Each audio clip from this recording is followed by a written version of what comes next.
அஸ்ஸலாமு அலைக்கும் வரஹமத்துல்லாஹி தஆலா வபரகாத்துஹு. Hi viewers, welcome to Dreame channel. இன்றைக்கி நம்ம இந்த வீடியோவில் என்ன பார்க்க போகிறோன்னா, நோன்பாளிக்கு கிடைக்கக்கூடிய பரிசு என்னன்னு தெரியுமா? நம்மளுக்கு இந்த பரிசு இம்மையிலையும் கிடைக்கும், மறுமையிலையும் கிடைக்கும். நாம் துனியாவில் சேர்த்து வைத்திருக்கும் சொத்தோ பொருளோ மறுமையில் நம்முடன் வந்து சேராது. இப்போ நோன்பின் பரிசை பற்றி பார்க்கலாமா? இந்த பரிசை நாம் யாரிடம் இருந்து பெறப்போகிறோம் என்று தெரியுமா? அகில உலகத்தையும் படைத்து ஆள்கின்ற நமது ரப்பிடமிருந்து தான் வாங்கப் போகிறோம். சொர்க்கத்தில் பல வாசல்கள் உள்ளன. அதில் நோன்பாளிக்கென்றே தனி வாசல் ஒன்றை அல்லாஹ் உருவாக்கியுள்ளான். அதுதான் ரயான் என்ற வாசல். ரயான் என்றால் தாகம் தீர்ப்பது என்று அர்த்தம். அந்த வாசல் வழியாக கியாமத் நாளில் நோன்பாளிகளை தவிர வேறு யாரும் நுழைய முடியாது. அல்லாவுக்காக தொண்டையை காய விட்டவர்கள் இந்த வாசல் வழியாக நுழையும் போது அவர்களுக்கு தாகமே எடுக்காது. கடைசி நோன்பாளி நுழைந்தவுடன் அந்த வாசல் நிரந்தரமாக மூடப்பட்டுவிடும். சுபஹான் அல்லாஹ். இதுதான் நம்மளுக்கு கிடைக்கும் முதல் பரிசு. நோன்பாளிகளின் வாயிலிருந்து வரும் வாடையை குலுஃப், அரபில் குலுஃப் என்பார்கள். ஆனால் சுபஹான் அல்லாஹ், இந்த வாடையை அல்லாவுக்கு எவ்வளவு பிரியமானது என்று தெரியுமா? கஸ்தூரி வாசனையை விட சிறந்தது ஆகும் என முகமது நபி ஸல்லல்லாஹு அலைஹி வஸல்லம் அவர்கள் கூறியுள்ளார்கள். நோன்பாளிகளுக்கு உலகில் ஒரு மகிழ்ச்சியும் மறுமையில் ஒரு மகிழ்ச்சியும் வைத்துள்ளான்.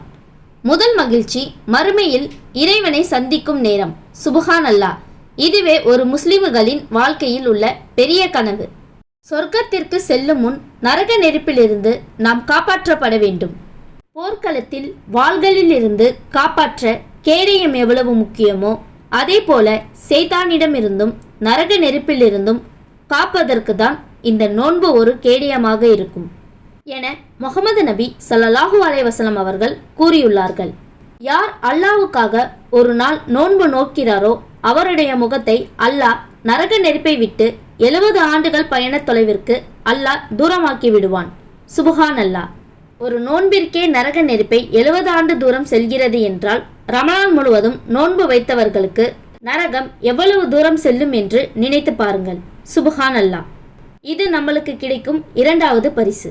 இஃப்தார் நேரத்தில் நம் உடல் சோர்வானாலும் நம் ஈமான் சோர்வாகாது.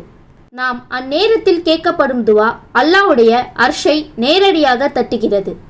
நோன்பு திறக்கும் வரை கேட்கப்படும் துவா ஒருபோதும் நிராகரிக்கப்படுவதில்லை என்று நபிகள் நாயகம் ஸல்லல்லாஹு அலைஹி வஸல்லம் அவர்கள் கூறினார்கள். அல்லாஹ் மலக்குமார்களிடம் பெருமையாக சொல்வான், என் அடியான் பசியோடும் தாகத்தோடும் இருக்கிறான். அவன் கண்முன்னே நீரும் உணவும் இருக்கிறது. ஆனால் அவன் எனக்கு பயந்து அதை சாப்பிடாமல் இருக்கிறான். இப்போது அவன் என்ன கேட்டாலும் கொடுப்பேன் என்கிறான். சுபஹான் அல்லாஹ். இது நமக்கு கிடைத்த மூன்றாவது பரிசு.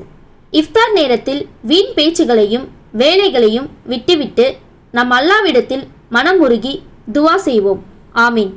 நோன்பின் பரிசை எக்காரணத்தை கொண்டும் விட்டுவிடாதீர்கள். இதயத்தின் ஒளி ஈமான், ஈமானின் வழி சொர்க்கம். இதே மாதிரி வீடியோஸ் வேணும்னா ட்ரீமி சேனலை சப்ஸ்கிரைப் பண்ணுங்கள். Thank you viewers.